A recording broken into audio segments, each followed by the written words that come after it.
Hello and welcome to Excellency podcast, where we explore the lives of extraordinary women whose stories continue to inspire generations. Have you ever wondered how someone born into poverty, facing discrimination and unimaginable hardships, could rise to become an empire and leave a legacy that would change countless lives? In today's episode, we journey back to the late 19th century to uncover the remarkable story of Madam C.J. Walker, a woman who refused to let her circumstances determine her future. From humble beginnings as Sarah Breedlove to becoming America's first self-made female millionaire, her life is a testament to resilience, vision, and the power of creating opportunities where none seem to exist. But this story is about more than money. It is about perseverance in the face of adversity, the courage to dream beyond limitations, and the determination to lift others while climbing to the top. So, whether you're an entrepreneur, a dreamer, or simply someone looking for inspiration, join me as we discover the woman behind the empire and the timeless lessons we can learn from her extraordinary life.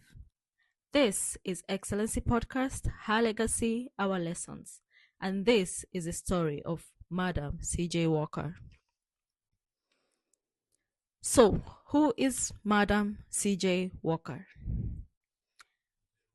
Madam C.J. Walker is widely recognized as the first female self-made millionaire.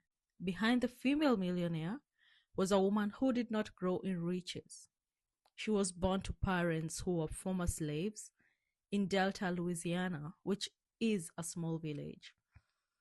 Born as Sarah Breedlove on 23rd December 1867, a period following the Civil War, hence born free from slavery. She began picking cotton in the fields of Mississippi River Delta at around age 5, orphaned by 7, but still continued working and married at 14 after moving to Vicksburg, Mississippi. Relocated to St. Louis, Missouri at 20 with a young daughter in 1887 and worked as a laundress. So who was Madam C.J. Walker? She was a young woman whose circumstances worked against her in every turn from a very young age. But she transformed her circumstances by doing extraordinary things. She was America's first self-made millionaire who took her experiences and built a successful hair care business for Black women in the early 1900s. So what inspired Madam C.J. Walker to start her business? Like many African women, including myself, hair problems are a major factor in our lives. And in the era that Madam C.J. Walker lived, many African women suffered from hair loss and scalp ailments, and she had no access to suitable hair products that could aid in her problems. She had a personal need that resonated with thousands of other women. So how did Madam C.J. Walker build her business from scratch?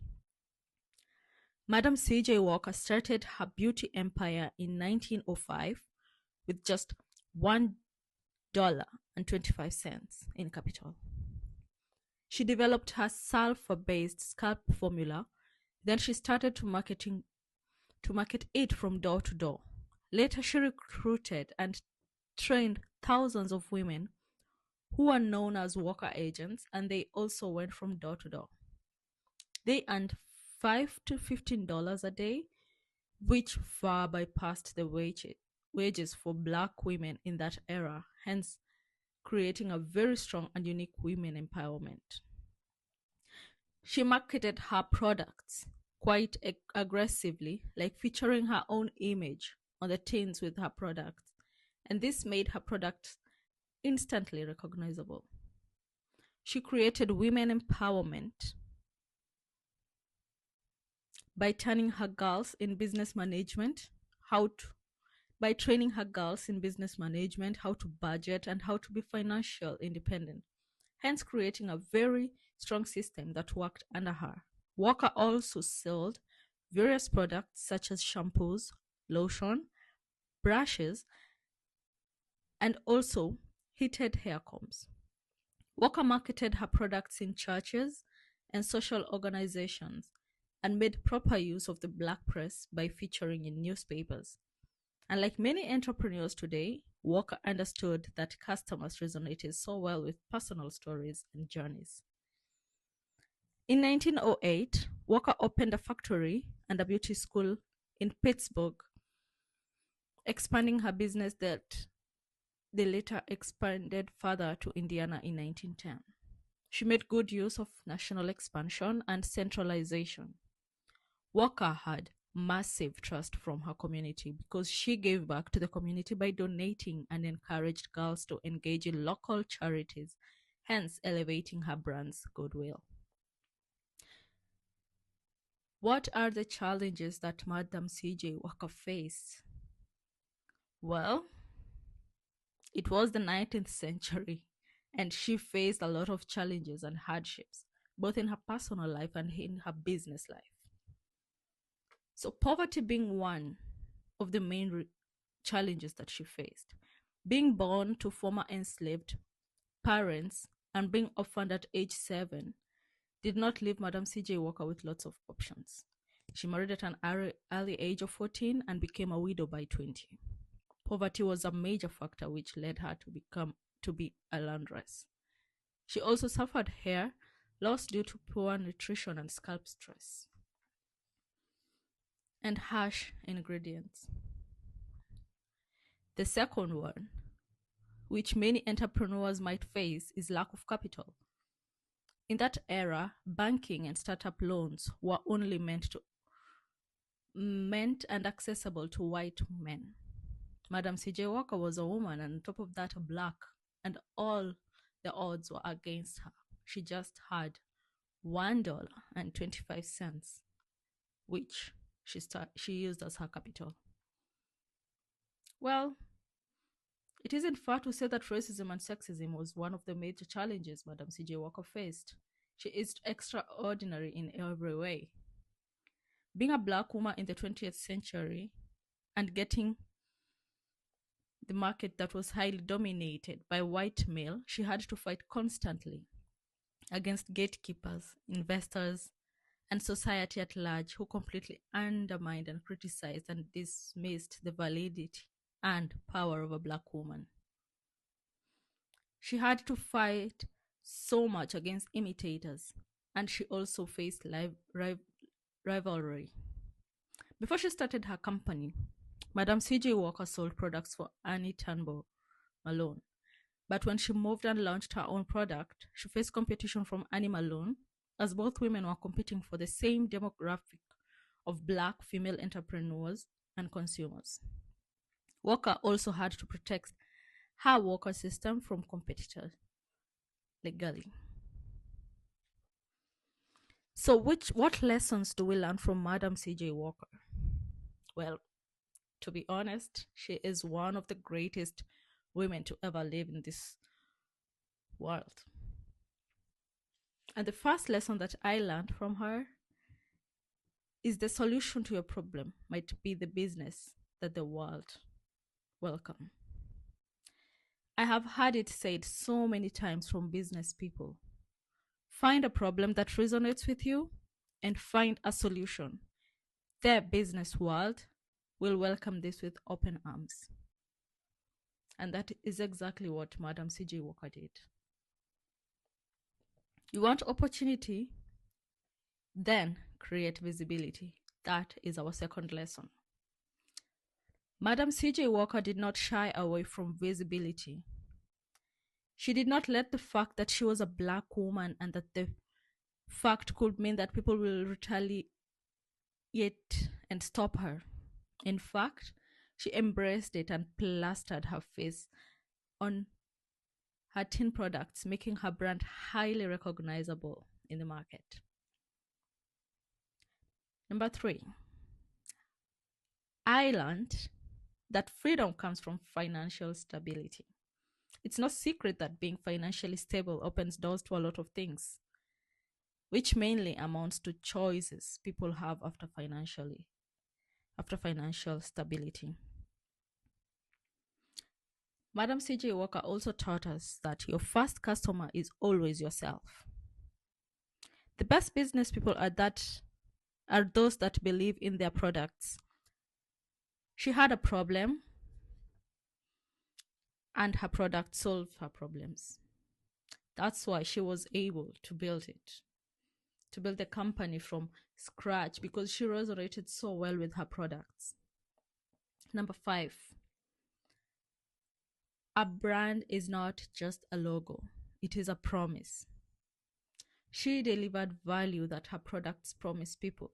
To grow a successful business, people should be able to deliver as they promise, not just advertising without delivering.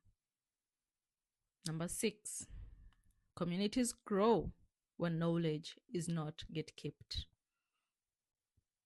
Training her girls in business management, marketing, sales, and financial stability. She empowered women who were meant to be as low, to live in the lowest level in life. She took Black women and taught them, thousands of them, how to be financially free, hence empowering her agents and creating strong women among the Black community. Number 7, to be innovative does not only mean that you have to invest in something. That you to be sorry to be innovative does not only mean that you have to invent something. Madam C.J. Walker did not invent hair products for Black women.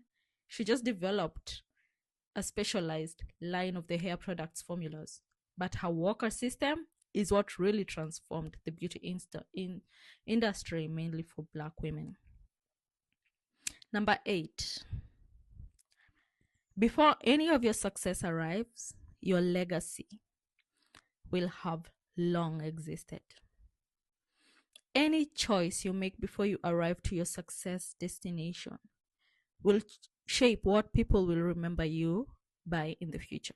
Your habits, your values will be very well remembered as your legacy and what you leave behind, as demonstrated by Madam C.J. Walker. Well, we are now in the 21st century and we remember her as one of the greatest women. How she treated her agents and her community left a positive mark on her name.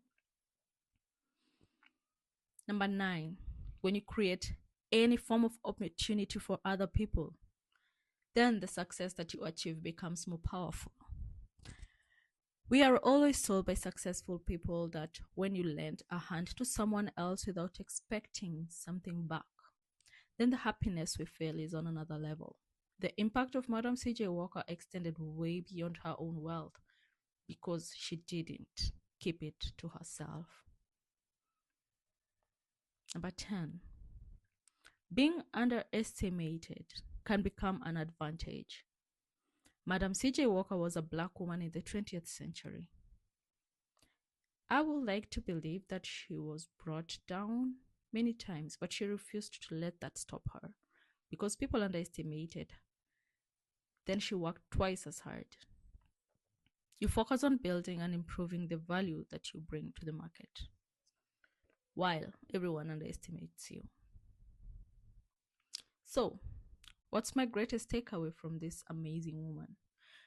My greatest takeaway is that her story teaches us that just because you face obstacles does not mean that you stop.